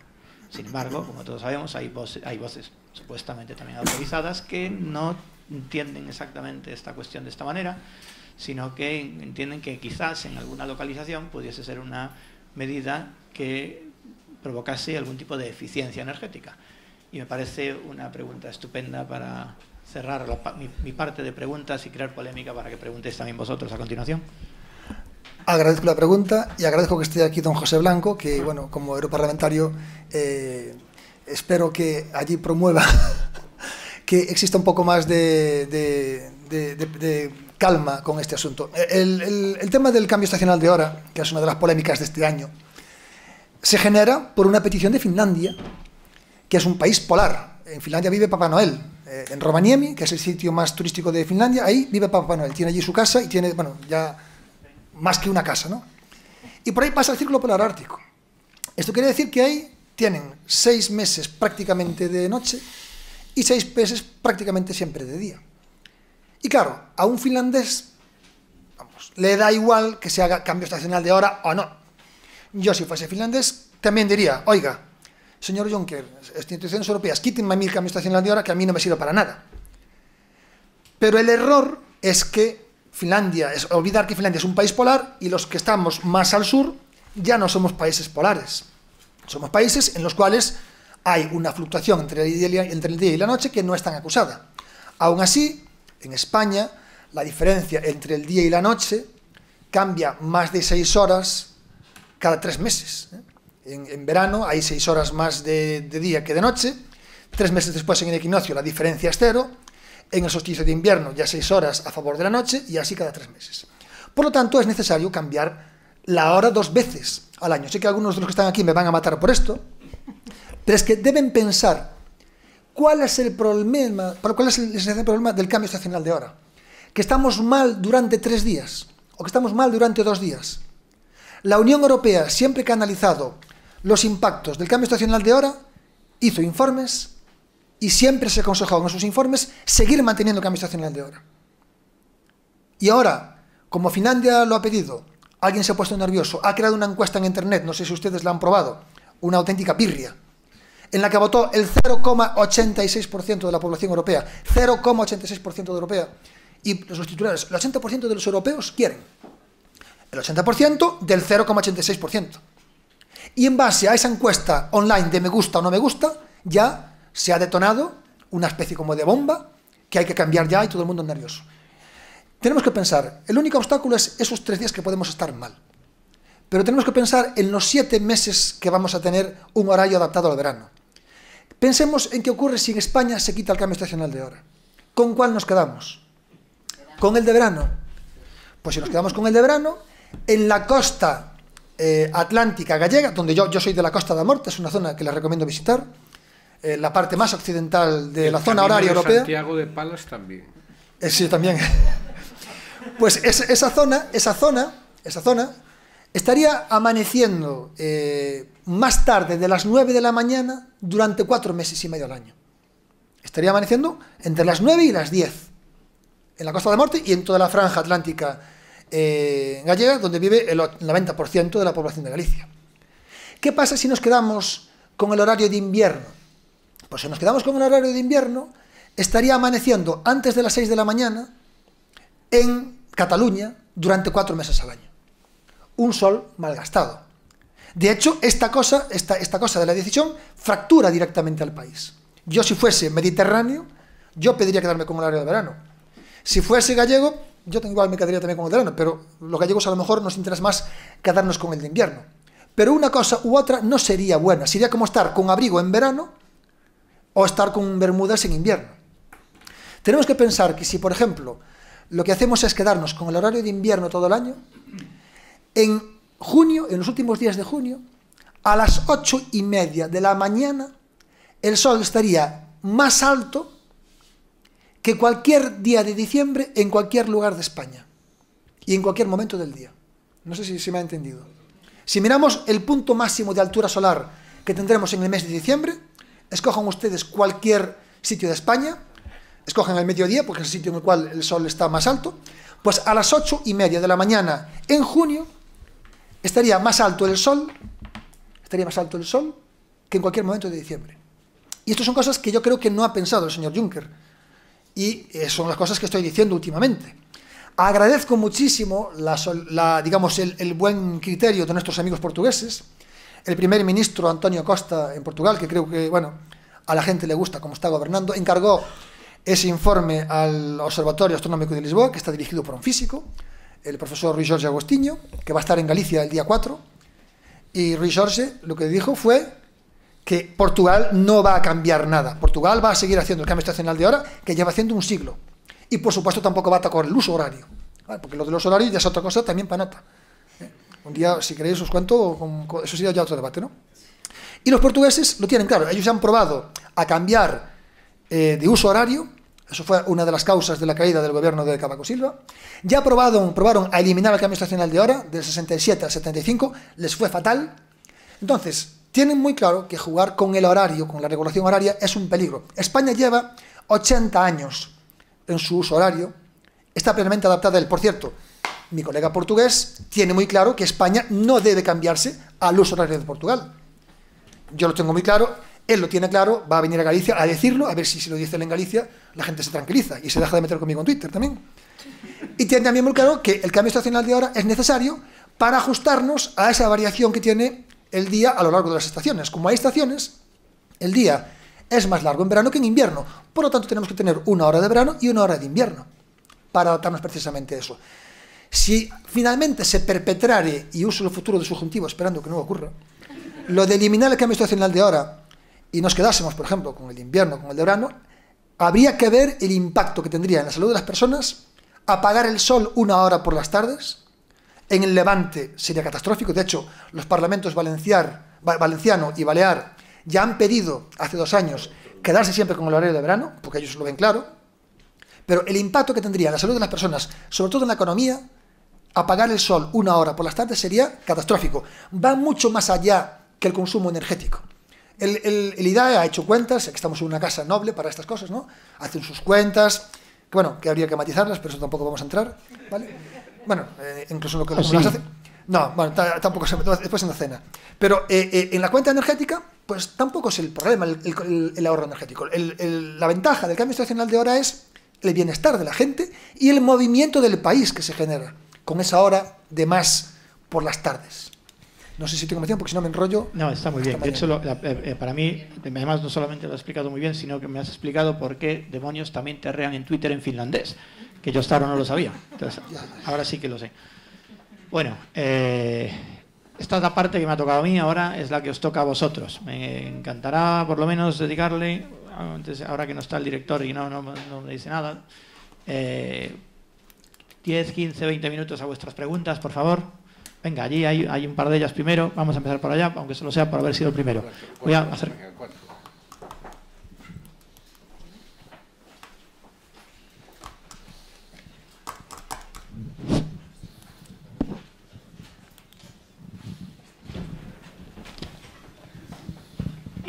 primero, por favor, si queréis. Sí, soy Agustín Aragón Mesa y estoy dedicado al tema de la eficiencia y energías renovables desde la guerra de Yom Kippur. Yo hice el primer cálculo de lo que se ahorraba en energía con el cambio horario. Estaba en esta casa donde he estado como 14 años. Me resultó muy atractivo el título de esta jornada, que era la sociedad y los cambios que suponen la transición energética. Entonces, en esta línea, sí me gustaría preguntarle a los ponentes, entre comillas, dos cosas. Una, que es que recordando un libro que se publicó a finales de los 80 por el MIT, se llamaba Energy 2000, hacía una introducción preciosa y decía, hablando del tema del petróleo y los recursos naturales, en plena efervescencia de los primeros informes al Club de Roma. Y decía textualmente, hace 3000 años, Casandra dijo al pueblo de Troya, la ciudad caerá, pero nadie le hizo caso, porque eso fue todo lo que dijo. Y las profecías son inútiles si no promueven a la acción. Y en este sentido, con el título de la sociedad y los cambios que supone la transición energética, me gustaría, aunque fuera muy brevemente... Pero la pregunta, por favor, porque si no, no va a poder preguntar nadie más. Las preguntas, no, sí, esta es la pregunta, sí. Que es por el contenido del título de la jornada. ¿Cómo ven los ponentes la sociedad frente a los cambios que son inevitables de la transición energética? Es decir, frente a un cambio cultural de la energía que no es disruptivo porque nunca lo fue, y si la sociedad tiene bastante información, entre comillas, para poder aceptar todos estos cambios que van realmente a suponer la transición energética. Me refiero a la transición energética, es decir, al proceso de transición. Sí, es una cosa si no puede participar nadie más. Pero sí quiero rogar a todos que las preguntas sean más breves, porque si no, no preguntamos más que dos. Les vamos a hacer las preguntas más breves, por favor. No sé si alguno se anima o lo asigno yo. Esta pregunta conceptual a mí me encanta que la explique un físico divulgador, porque efectivamente alcanza un poquito más que un solo tema. La sociedad tiene una capacidad de respuesta mucho más grande de lo que parece. De hecho, la sociedad, precisamente por esta hiperconectividad que tiene, se comporta casi como un gas de átomos conectados, ¿no? Cuando uno estudia... de hecho, el átomo social es un concepto que existe, ¿no? Y cuando uno estudia materiales que están muy conectados, tienen lo que se llama transiciones de fase. Es decir, está el hielo sólido y llega a un punto y el tío va y se derrite. El hielo, quiero decir. Y nadie sabe cómo ha pasado, cómo se ha convertido de una piedra a agua. Y la sociedad, precisamente por su alta correlación, se ha convertido casi como un objeto susceptible a abordar transiciones de fase. Y las aborda de una manera natural. Por lo tanto, yo creo que todas las transiciones de las que estamos hablando aquí, si se da la energía suficiente, nunca mejor dicho, energía para ese cambio, de una manera adecuada e informando, la transición ocurrirá de modo natural. De hecho, yo viví en el año 93 el nacimiento de la primera página web de Galicia, que fue la de la Facultad de Física. Bueno, gente que estaba en el CERN, en el Laboratorio Europeo de Física de Partículas, vino contando que había eso y tal, y ahí me lo enseñaron y yo dije, esto, menudo juguete. Año 92, perdón. Y ya poco después ya todo el mundo hiperconectado. Y en aquella época nadie lo imaginaba. Y la sociedad se adaptó. Y eso sí que ha sido un cambio, ¿eh? Lo de Internet sí que ha sido un cambio para este planeta. Por lo tanto, la transición energética va a ser trivial. Bueno, yo creo que realmente es uno de los temas que hay que estudiar y hacer una oferta, pensando en los negacionistas, en los lobbies, etcétera. La calidad de vida puede mejorar mucho. El tema de Cristina, la salud, vamos, a mí me parece que puede haber una salud mucho mejor, que además se puede derivar a otras acciones complementarias que hoy no se imagina uno. Y luego los costes pueden ser menores y además no tendremos el problema, espada de Damocles, de un consumo excesivo de energía con todo lo que eso comporta. Y luego los efectos de una ayuda de norte-sur, de países más avanzados a países en desarrollo, como se dice, pues puede ser también mucho más fácil y más convincente. Y por último, si se dice que la fusión de los hielos polares podría acelerarse, etcétera, etcétera, y de los glaciares, pues evidentemente si se frena algo, eso que ganamos. Vamos a ver cuánto podemos frenar. El problema es si llegamos a tiempo, porque lo que dice Lovelock lo que dice es que en 50 años no existimos. Lo dice 50 años.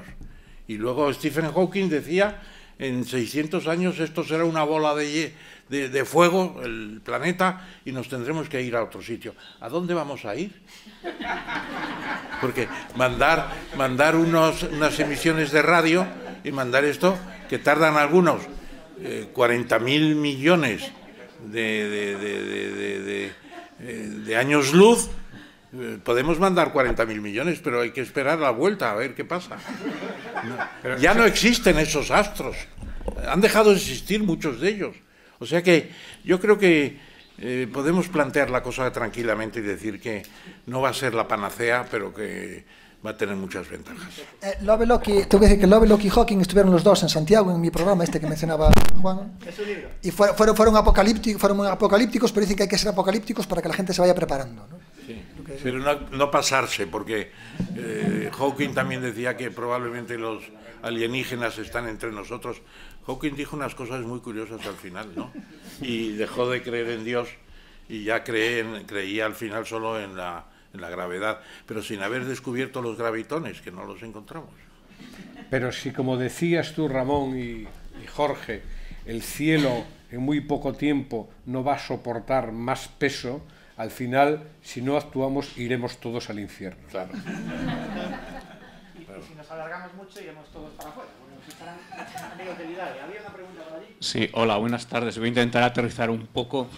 Me gusta más que se haga este acto también por el sitio donde es, y me gustaría que estuviera Joan, ¿no? Y quisiera hacer 4 preguntas o comentarios breves. Te dejo una. Una. Yo eso es de una frase. ¿Es posible un cambio importante en energías renovables solamente con grandes proyectos? En España se habla muy poco y casi se hace menos, no se hace casi nada sobre ahorro y eficiencia, y a lo mejor es una cosa que tenemos que promover todos, aunque Pepe lo ha dicho. Y lo siguiente es, pues si Joan me oye alguna vez, porque estoy un poco preocupado por la entrevista que concedió el lunes al periódico de la energía, es qué va a pasar, si se va a retribuir el autoconsumo o si se va a promocionar que haya plantas de generación pequeñas. Lo preguntamos a él después, te lo prometo. Y ya me callo. Oye, primero, aquí legislamos y la legislación es de obligado cumplimiento. El próximo mes de diciembre se firma la Directiva de Renovables, por lo tanto irá al boletín de las Comunidades Europeas. los gobiernos tienen 18 meses para transponerla y a partir de 2020 es de obligado cumplimiento. Por lo tanto, ahí está regulado todo lo que tiene que ver con el autoconsumo, con la seguridad jurídica, todo lo que hemos hablado y no volvemos a hablar de eso. Y también, simultáneamente, la nueva Directiva de Eficiencia Energética. Por lo tanto, a partir del 1 de enero del 2020, los Estados tendrán que ponerse las pilas, pero las directivas son de obligado cumplimiento para todos. José María, breve, venga. Sí, José María González Vélez. Un tema que es importantísimo para el cambio del sistema energético y el cambio climático es la información, y la información veraz, y de quien tenga la autoridad para hacerlo. El otro día un tertuliano decía que para el año 2040 o 50 que no iba a haber electricidad para tanto el coche eléctrico, es decir, que 1 millón de coches supone un 1% de aumento en el tema. Estoy preocupado y sí que haciendo la crítica de lo que falta, porque en la ley no se menciona nada sobre la huella de carbono. Sí que la ley de transición energética de la Junta de Andalucía sí que la menciona en un capítulo. Y la huella de carbono ha de servir con una metodología preestablecida, primero, para que el ciudadano sí que sepa elegir qué producto, qué servicio quiere en virtud de esa huella, y también como catalizador del empuje para aplicar una política fiscal con un hecho objetivo de esa política fiscal de quien contamina paga. Y en la ley de cambio climático, pues no la he visto por ningún lado y me preocupa. Vaya pregunta. Probablemente fuese Pilar la única que te pudiese decir algo con respecto a esto, porque ninguno de los ponentes te podría explicar un poco el detalle de esto. Me brindo a hacer un puente, nada más terminar esto, para que Pilar te pueda decir algo sobre esto. Lo que sí que creo, y esto también tiene que ver con lo que hablamos antes, que el proyecto, espero, que sea dúctil. Quiero decir, que todavía tenga que sumar muchas cosas, y esta desde luego podría ser una. Julio y Forte. Sí, pero una cosa, vamos a ver. Aquí no está encima de la mesa, yo es que tengo muchos sombreros, pero también defender al gobierno. Aquí no está encima de la mesa, para además que tengo una ministra que es amiga y pensamos lo mismo, aquí no se ha presentado todavía el proyecto de ley o la ley que va a aprobar el Consejo de Ministros. Se presentaron una base y un avance para el debate como el que estamos haciendo aquí. Por lo tanto, en ese debate se irán incorporando todas las sensibilidades, todas las opiniones, todos los demás que sean. Por lo tanto, estamos en la fase de debate. Luego ya cuando el gobierno presenta el proyecto de ley, luego incluso tiene periodo de enmienda, de discusión, pero todavía no lo ha presentado. Venga, pero no políticos, aquí solo amigos hablando. Solo amigos hablando, no. Bueno, en primer lugar, daros la enhorabuena. Yo soy de profesión socióloga y abordar una jornada como la de hoy, la importancia del cambio de modelo energético en la sociedad, habiendo aprendido en 4 años que llevo de máster como Pepe, en el que algunos me han visto desde la primera hora del máster trabajar en el tema energético. Bueno, en primer lugar decir que no habría cambio social ni cultural si no hubiera cambio tecnológico. Yo creo que el cambio tecnológico ha quedado claro y patente, y hacía falta el empujón político. El empujón político es la proposición de ley de cambio climático y transición energética, elaborado en un tiempo récord de ni siquiera 300 días de gobierno. Y decir que ni siquiera es un proyecto de ley, como decía Pepe, es el borrador del anteproyecto de ley, y tiene lo que tiene porque precisamente de lo que se trata es que lo construyamos entre todos. Efectivamente faltan cosas, pero no es la única iniciativa que el Gobierno va a poner en marcha, y seguro que podremos seguir hablando y debatiendo sobre todos los contenidos que debe tener la ley. Que sea un principio de la buena amistad. Seguro, estoy segura de ello. Creo que además ya somos amigos. Bueno, yo lo único que quería preguntar es cómo se nos puede olvidar, aunque sea un anteproyecto, cómo se nos puede olvidar la salud. ¿Cómo se nos puede olvidar la salud? O sea, ahora que llega la Navidad, yo es el único día que estoy feliz, que es el 22 de diciembre, es que cuando todo el mundo dice que la salud está por delante de todo, entre otras cosas de la economía. O sea, no te toca la lotería y dices, pero tengo salud. O sea, ¿cómo se puede olvidar la salud? ¿Cómo se puede incluir, con todos mis respetos a la biodiversidad, ¿Cómo se puede incluir la biodiversidad y no se puede incluir la salud humana? Mi pregunta es concreta, ¿es un tema de competencias? ¿Es un olvido? No lo sé, pregunto. Bueno, yo tengo no una respuesta, pero sí una recomendación, porque se ha dicho que en 100 y pico días se han hecho estas cosas, supongo que habrán utilizado para algo las conclusiones y los trabajos de una comisión que ha funcionado un año, un año, y ahí yo no sé qué hay ahí, habría que pedir los antecedentes también, porque puede haber temas de salud o puede haber temas de otras cosas, o sea que tampoco vamos a ser triunfalistas, qué bien, qué rápido, qué tal, vamos a ver lo que hay delante y atrás también, ¿no? O sea que sería bueno que el presidente de aquella comisión, que no recuerdo quién era, pues no sé si era el de... ¿Quién?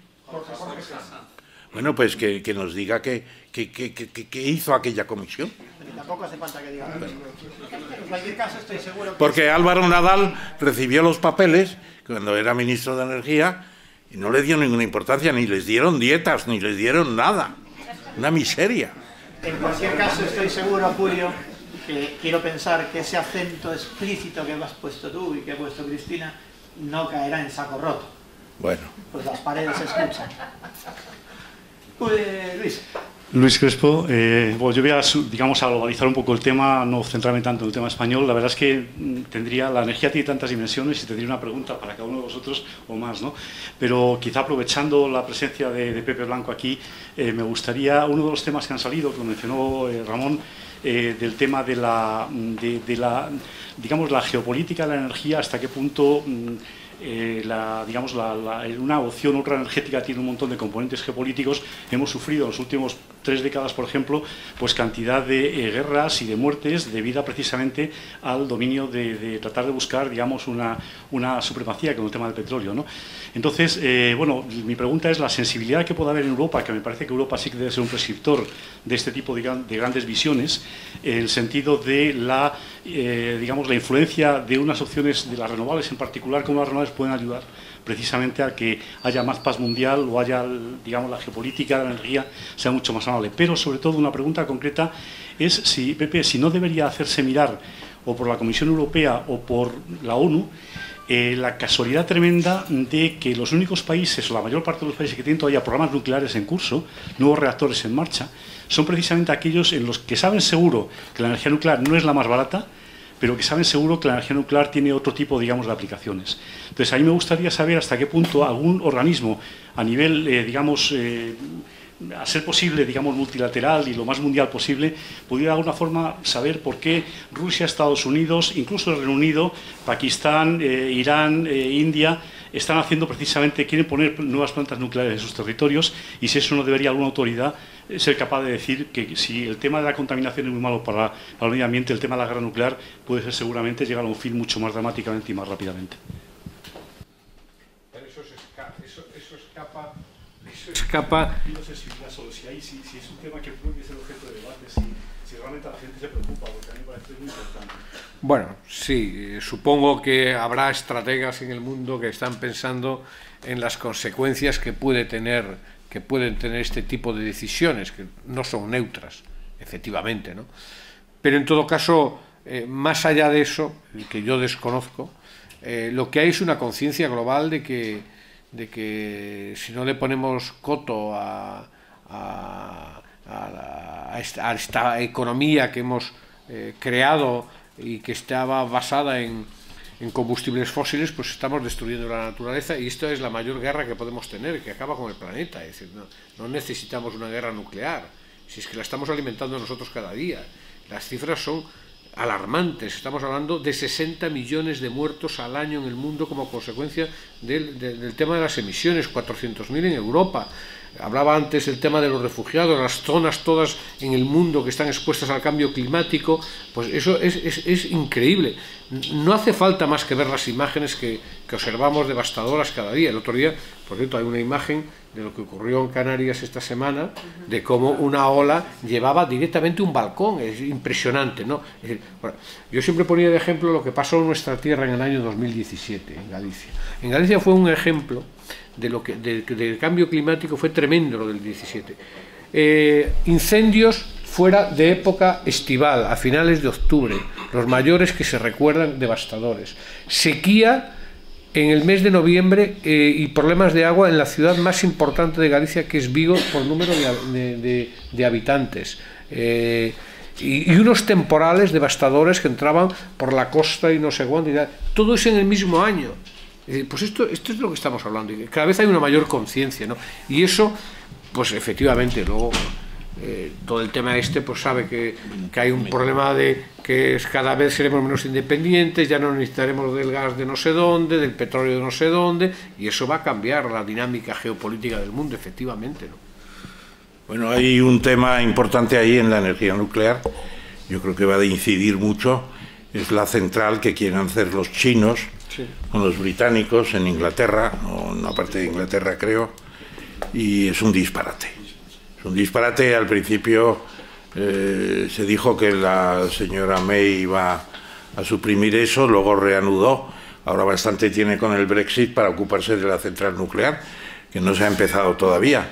Yo creo que no se empezará, porque los costes eran disparatados, los previstos. Luego todo se complica, la central que está haciendo Areva, que se va a hundir porque ya no tiene clientes en Finlandia, eso no se sabe cuándo se va a terminar. Nueva tecnología y no sé qué. Y luego el cerrar las centrales está demostrando que es un gasto increíble y que no se está cifrado en ningún sitio. Estamos todavía cerrando Zorita de los Canes, estamos cerrando Vandellós 1 o 2, no me acuerdo cuál de las dos es. Bueno, pues eso se acaba. Lo que pasa es que todavía está con las inercias. Hay inercias muy fuertes. Incluso Macron ya ha dicho que más del 50% de energía nuclear, que ni hablar. Que hay que diversificar. No sé si el petróleo, pero el tiempo sí es finito.